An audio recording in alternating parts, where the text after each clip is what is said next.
Yeah, I don't care about the wires. I just want to make sure you can hear me. Because what I care about, and what you're going to care about, is what's in this box.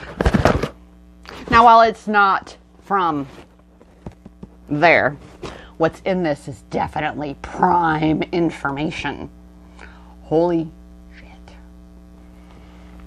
So, if you're someone who has felt like, wait a minute, you say I have rights, but I don't feel like I have rights.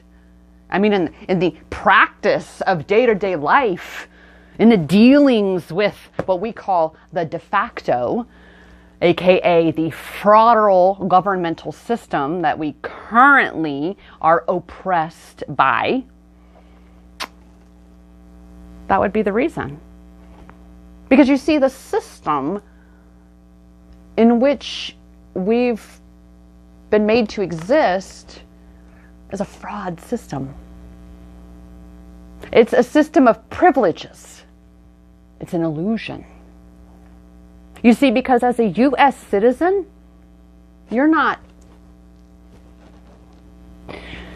an American by status. You're a British subject by status.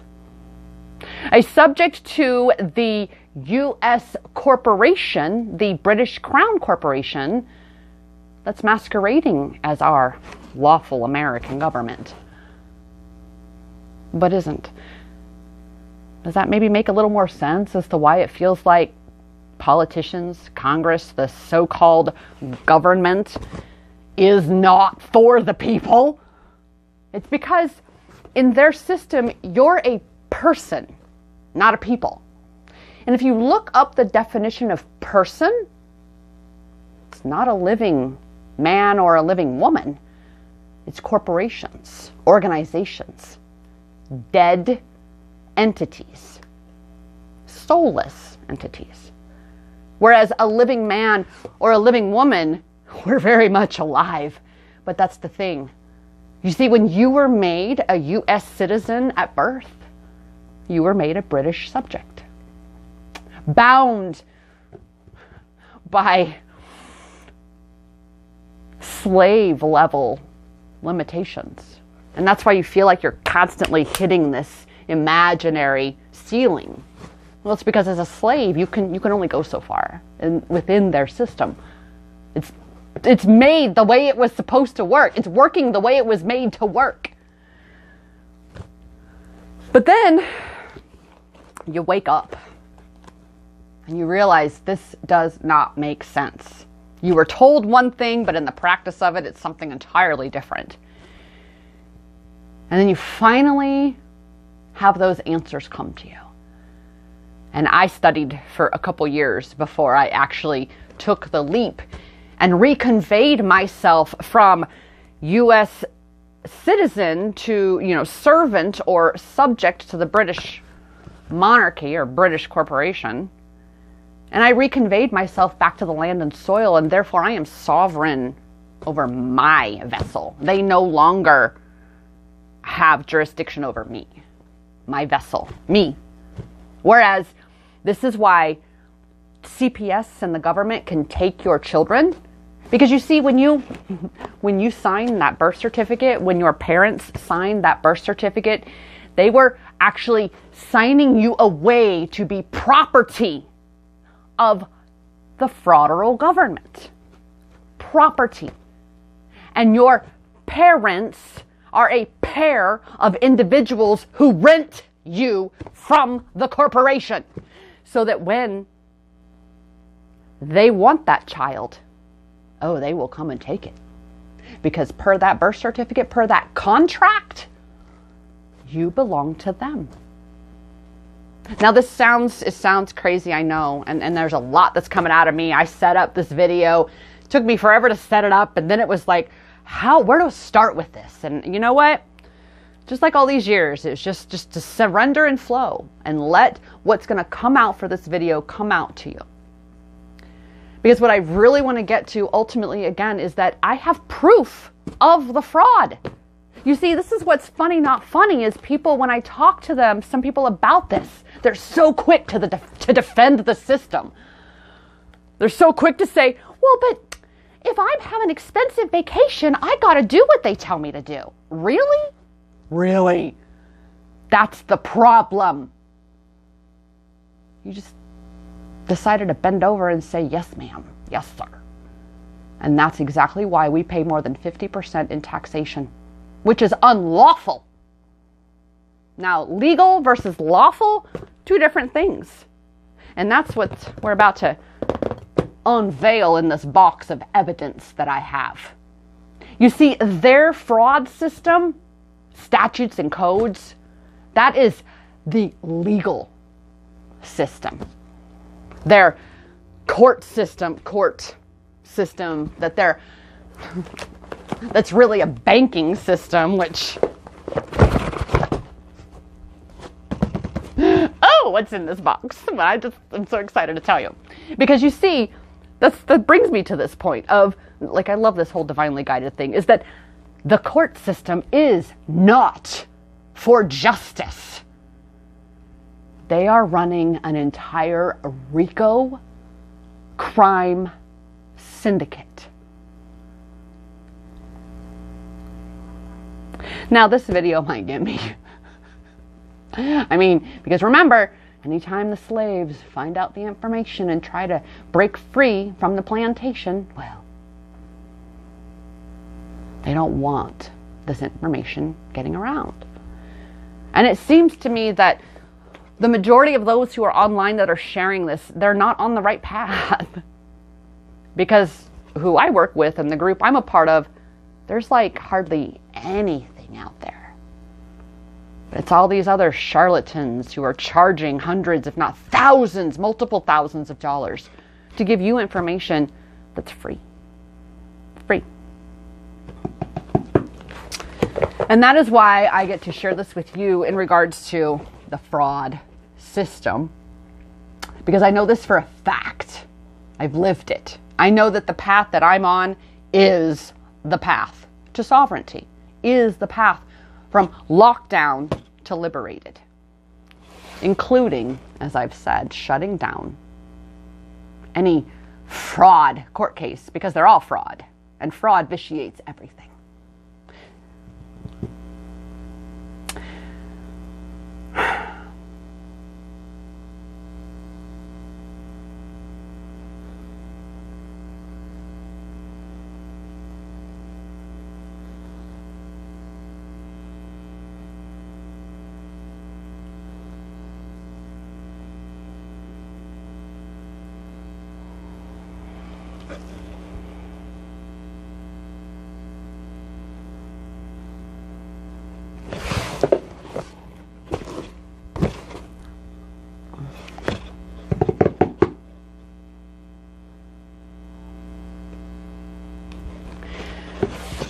Welcome to part 2. Fraud vitiates everything. And being that this system, this court system, is fully rooted and built upon fraud, when they run into someone like me, who is a sovereign American, who also knows how to establish and exercise her rights against their fraud to shut it down, they don't like me. They don't like any of us sovereigns who know how to shut them down. Number one, fraud vitiates everything. And since the Civil War, even the Civil War itself was a fraud. It was a mercenary conflict instigated and facilitated by our colonizers, by the British territorial government. And ultimately, when our lawful American people, when to resume our government, we got ran out by our federal subcontractors, the British. If you are a U.S. citizen, you are still property of Britain. Just saying. And definitely, most likely, a victim to their crimes, because that's what the court system is. It's a crime syndicate, okay? What they do behind the scenes is they take out bonds in your name. This is why your court case drags. Because they have to allow for those bonds to mature. It's not about justice. Not at all. No, no, no, no, no. Not at all. So let me tell you. Sorry, there's ruckus out the window there. More than 20 years ago, I was young and naive, and I traded my awesome car in at the time, my Cougar. Loved it. Now it's so fitting that now I am a Cougar. No, I'm not. I'm not a Cougar. Anyway, focus, Rachelle. Over 20 years ago, I bought a truck. Or should I say, I disillusioned myself thinking I bought a truck. Especially with what I know now, that you don't. Those car loans are fraud too. Your mortgage is fraud as well, but we're getting to that. One fraud thing at a time. The courts. That's where we're focusing on. You see, this is why I haven't created content yet. This is the honest to God's truth, because there is so much. There's so much. So over 20 years ago, I made the foolish mistake of getting a truck, trading in my perfectly good car for a truck. Now, however, I filled that truck and moved to Arizona, 6-8 months later, because the circumstances I was in, they weren't good. And I had an opportunity for a whole new life out here. And here I am more than half my life later, and clearly it was the right choice because I do enjoy being in Arizona.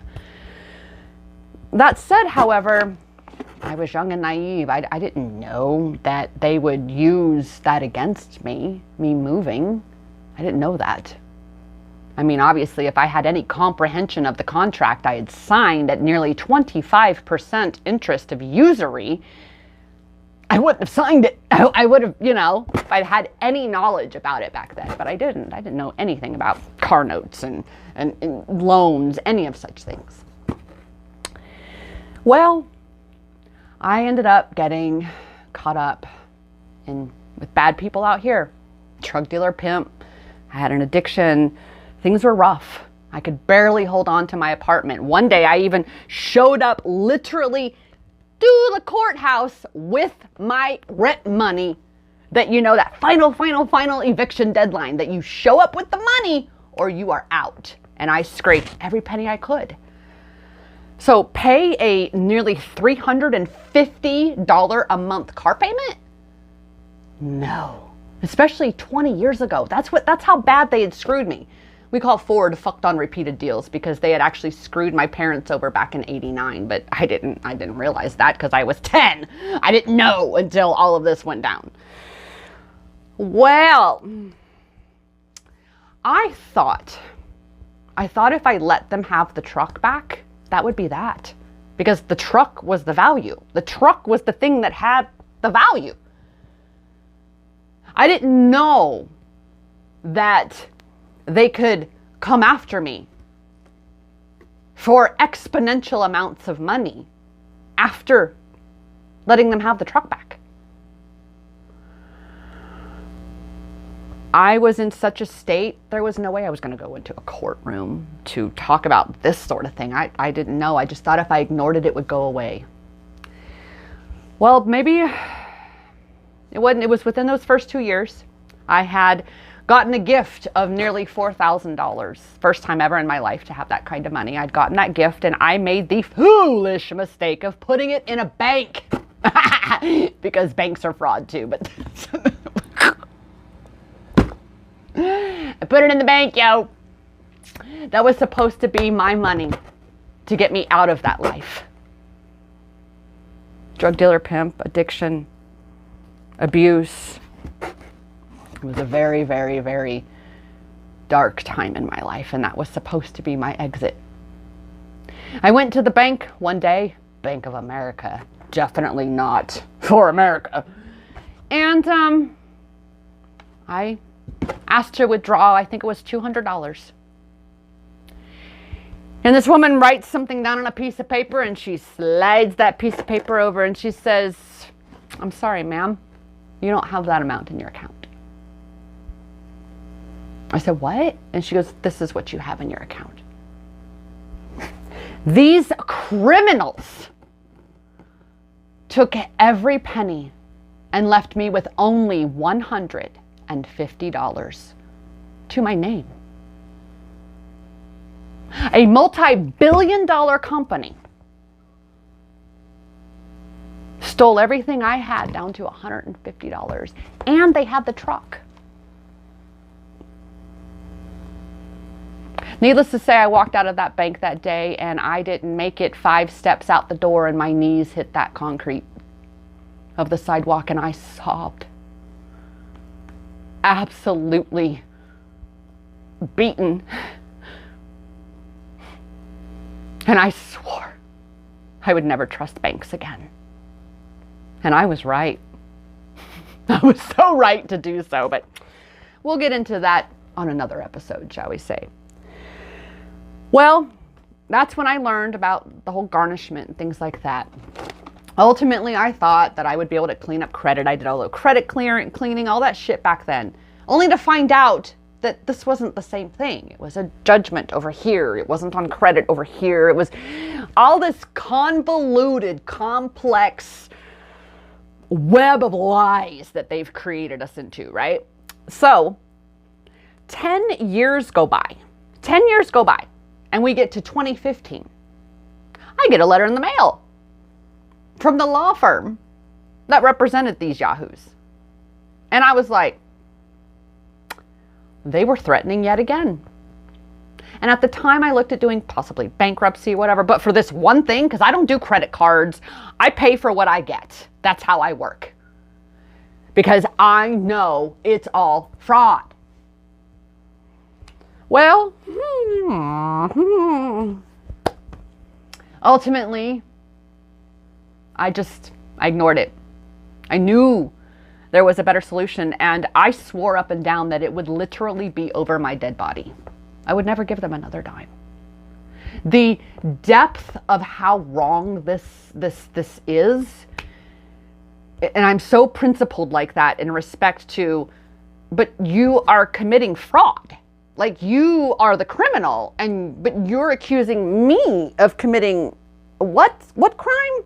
What crime? You see, a crime is only a crime if there is an actual victim. But in the administrative world of legality, there is no victim. It's all about this corporation against this corporation, because you are a corporation, they're a corporation, everything's a corporation. This is why they want to drag you into their system, so they can create bonds out of your name, so they can make money off of you. Okay.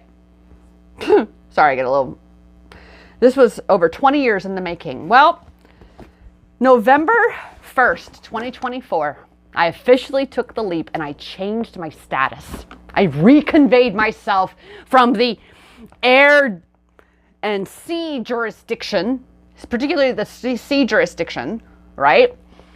And I reconveyed myself back to the land and soil as a sovereign American, no longer a British peasant or servant to their U.S. corporation that's masquerading as our government, off the territorial property of D.C., which is District of Columbia, which technically, think about this now, sidebar here, District of Columbia, that's not even technically considered U.S. territory, but it's considered foreign territory. But yet the White House, the Senate, and the Congress all sit over there. Did you know our original capital was in Philadelphia? The lawful American government actually operates on the land and soil in Pennsylvania. This DC garbage is a demon corporation. Ooh, yeah. Right? So, but that's something else. All of this information is readily available to you if you know where to look. That's the thing. And I'll happily tell you where to look, but you got a lot to learn. Like I said, I was studying and learning this stuff for almost 3 years before I finally took that leap and changed my status. Now, back to the timeline here. November 1st, 2024, I changed my status. Well, guess what April 2025 marked? And now this was something that I learned in the state of Arizona, meaning in the administrative state of Arizona, because there's the de facto state and then there's the true land and soil state. Well, in the state, the fraudulent government of Arizona, they can renew these garbage judgments every 10 years for the rest of your life. Meaning, you have no course of action but to acquiesce, to give your power away to them. If you know anything about me, you know I'm not too keen on giving my power away to anybody. Right? So when one of my best friends got served via our now terminated LLC, because we don't do contracts with the government like that. They served like 4 months after I'd even terminated it. They served her because she was the statutory agent. Well, she's like, what is this? And I was like, oh, bring it. I'm ready for this. And what they served her with, so now we get to get into this. What they served her with was, what they gave her to serve and serving me with, hold on,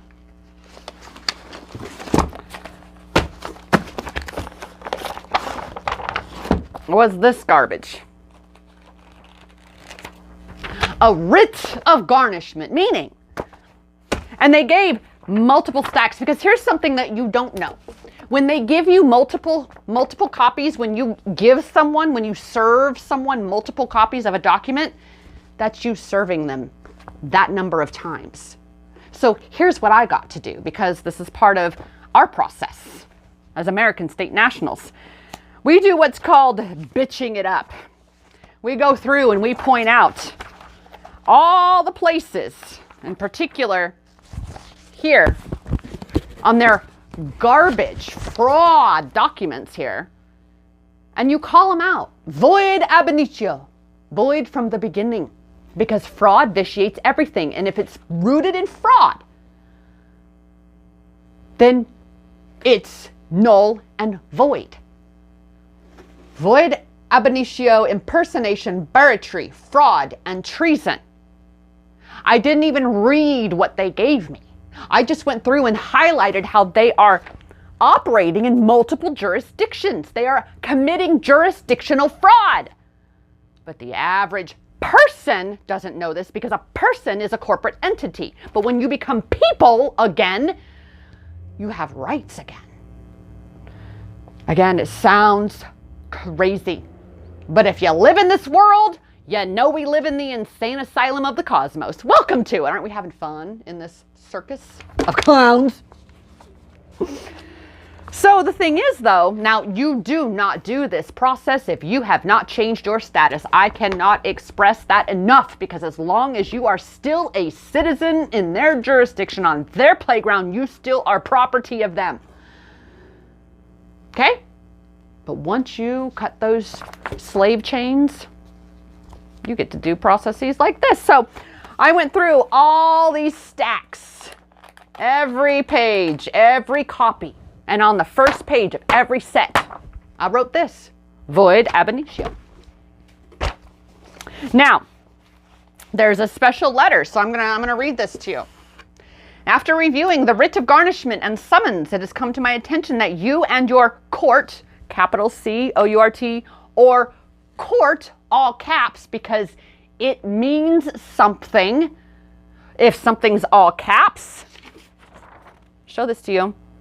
One's one jurisdiction, one's the other jurisdiction, okay? One's another jurisdiction, I should say, because they're operating in two different jurisdictions here, because the entire system is fraud. All right. It has come to my attention that you and your court, or court, all caps, are misaddressing me and are impersonating me. You and your court, or court, are attempting to revenue a usufruct derivative. That is your name. That is your good name as a corporate entity, that they are revenuing you, your corporation, your corporate entity.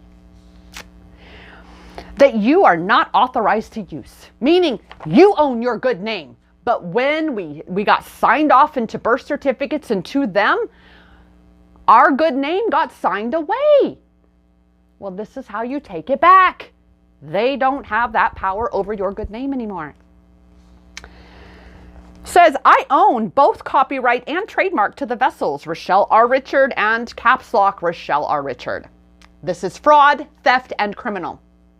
Enclosed, and in here is where I enclosed my American state national documents that clearly cite certain references that inform them of who I am, no longer property of them. That I'm awake and onto their fraud, the facade. Curtain's been, the man behind the curtain has been revealed. Okay? Okay. So this was the first one. Notice to agents is notice to principals. Notice to principals is notice to agents. Now, of course, the thing of it was, every time they send you something, whether it's IRS or the court, every single one of these letters is an offer to contract. Meaning, we know you don't know.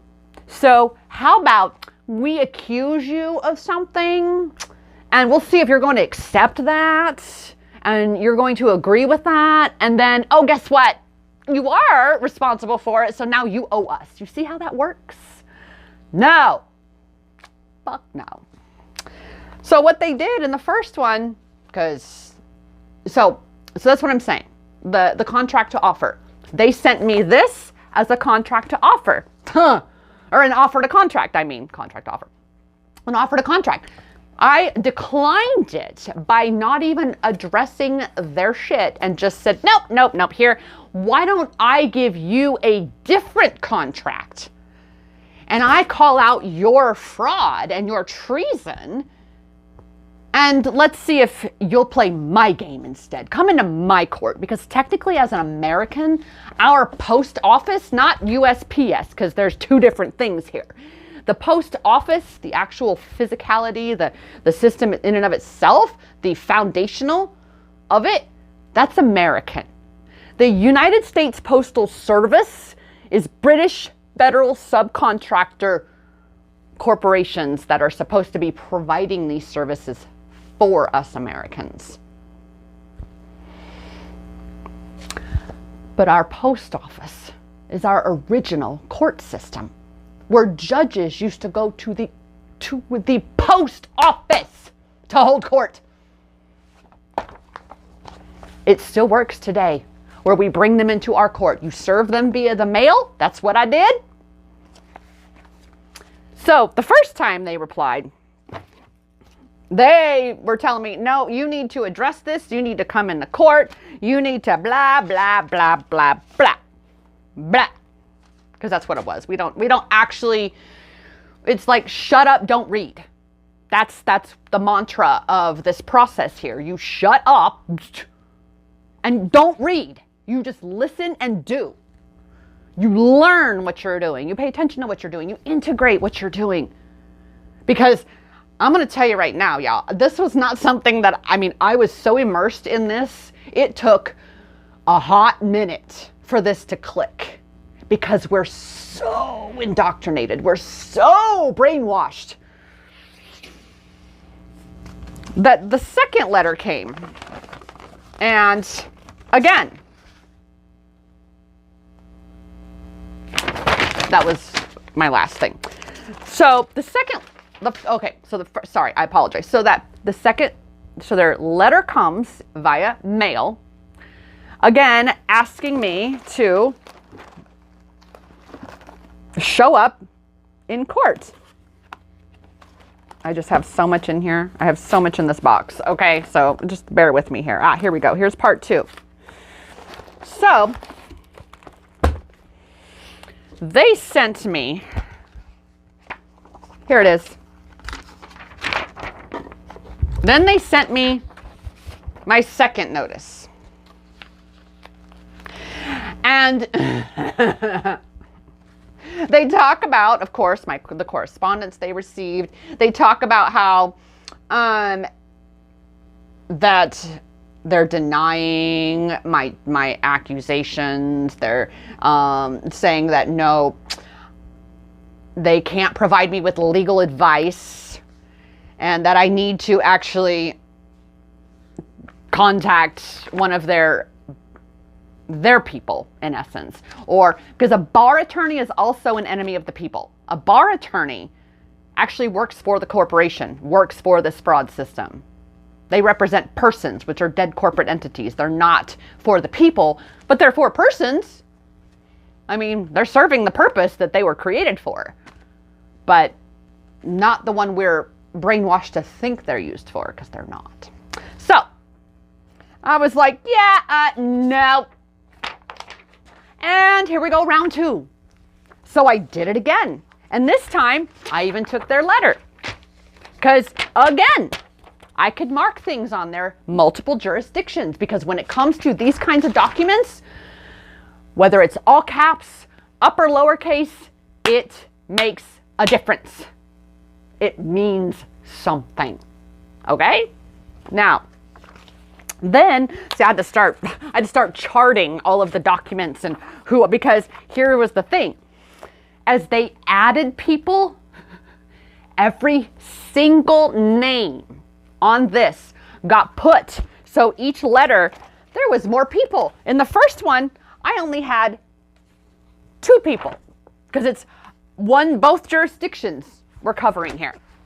So in this one, it's more than doubled. I had 5 people because of this letter and more, finding more names in these documents, because every single name gets named in this.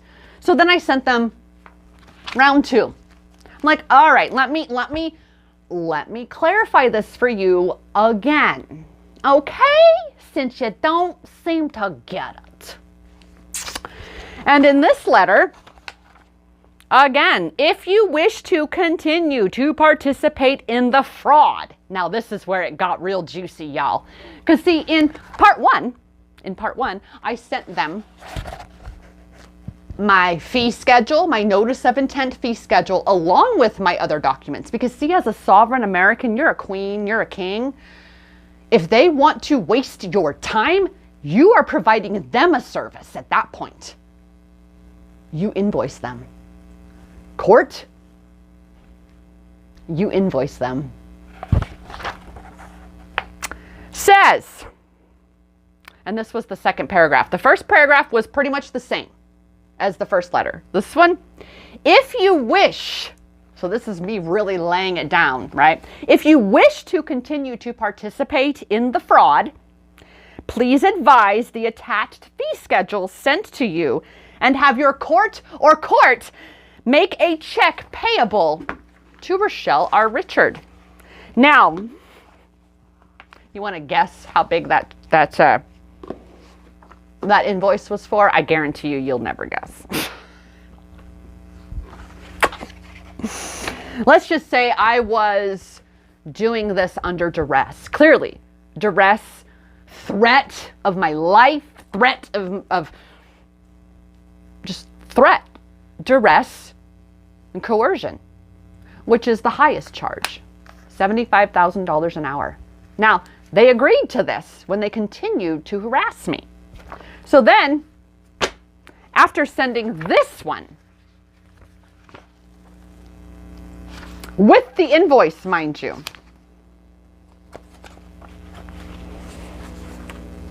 for $6.52 million, which was a rough estimate because I assure you it took me way more time than what I actually charged them for. And I sent that to them and I waited. Because you see, I didn't send the invoice in the first one. I gave them the opportunity to course correct and rectify this appropriately. Well, they didn't, so they got number 2.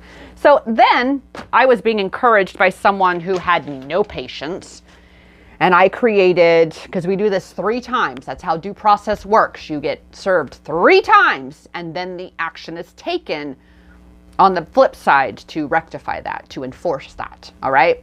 So number 3, I got the whole box ready. And now this time This is when you send it off to the IRS, you send it off to the FBI, you send it off to everywhere to shine light on the crimes, the RICO crimes that the court system's creating, that they're perpetrating, right? I was sitting in on some higher learning, land legs, learning, this sovereign way. And they were talking about jail. Now, mind you, I have been to a couple throughout my life because that's what they do. Whew, you don't have freedom. And I'm one of those where I've been one to test. I never hurt anybody. Nothing I ever did caused any harm to anybody else. But you have to obey. You have to obey. Remember, they live. Glasses, you wake up, everything says obey. Well, I was sitting in on this higher learning class and they were talking about obviously this process and jail, and and because of my history with all of this life, with what this used to be for me, I was petrified that even doing this was going to land me in their prison, in their, I just can't even, the words I have right now, they're not pretty.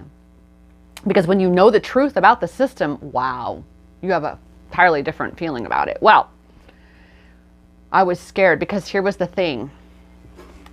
I had gotten, and this is it, I had gotten this, and I don't care about my address, it's my mailing address, it's not my home address, but I had gotten this a few days prior to that class, and I didn't open it because I'm just going to say it, I was scared. I couldn't believe what I was doing, and I was standing up as someone who has been an absolute victim of this garbage system. I was scared. And I didn't want to open the letter because I didn't know what it might say. I didn't want bad news. I didn't want to have to keep fighting this. Well, I turn instead. I didn't open the letter. I turn instead and I go to both the Maricopa County Superior Court sites. And I search my court case instead because it had just been there not 2 weeks earlier. It was there because I screenshotted and put them into a document so I had what my case looked like online. So I'm sitting there, this unopened. I searched the first Maricopa site, which I'm pretty sure that is current and active dockets. No results found. But the site that I know for a fact that I found my case on originally,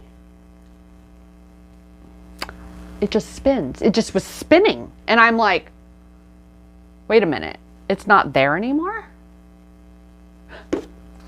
That's when I picked this up. I need to actually frame this, Says, Ms. Richard, on or about July 2nd, 2025, I received correspondence from you alleging, among other things, that both the court and I have been misusing, and they couldn't even spell Ben right. They spelled it Bene. You have higher standards. Spell check. They didn't even use spell check. Proves what garbage this system is. That both the court and I have been misusing your name and impersonating you. Per our prior correspondence of June 2nd, 2025, both myself and any and all employees of the clerk's office deny using the name Rachelle R. Richard improperly. We also deny violating any copyright or trademark laws by the use of the name Rachelle R. Richard in the above referenced case. In addition, the clerk's office denies that it has created franchises using your name. Further, this is where it gets really juicy. Further, it is unclear as to what your intention is with the notice of intent fee schedule and the invoice, but the clerk's office is not in possession of $10 million, and in parentheses, or $6.52 million. And further, is not obligated to pay you for any such alleged damages. So to me, I see it as they literally just told me the same thing, that I am not responsible for their garbage damages against this Yahoo Ford Motor Credit. But this statement, this one sentence is the last sentence. And it, chef's kiss. Please note that this will be our final response to you regarding the above referenced issues. Above referenced issues include two things. They are comprised of only two things. One, my aforementioned correspondence. And the second one, my entire court case. Mic drop. Genied that bitch.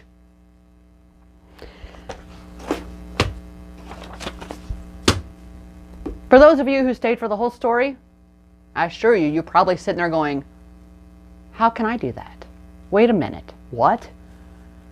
You can. Oh, you can. It's not easy, but freedom isn't free. It's not. It's not the illusion that you've been taught it is either. You really, truly can break free from this fraud, from these lies. But you have to first be able to recognize that you are a British subject under their jurisdiction. This is how they can do what they do to you, how they did what they did to me.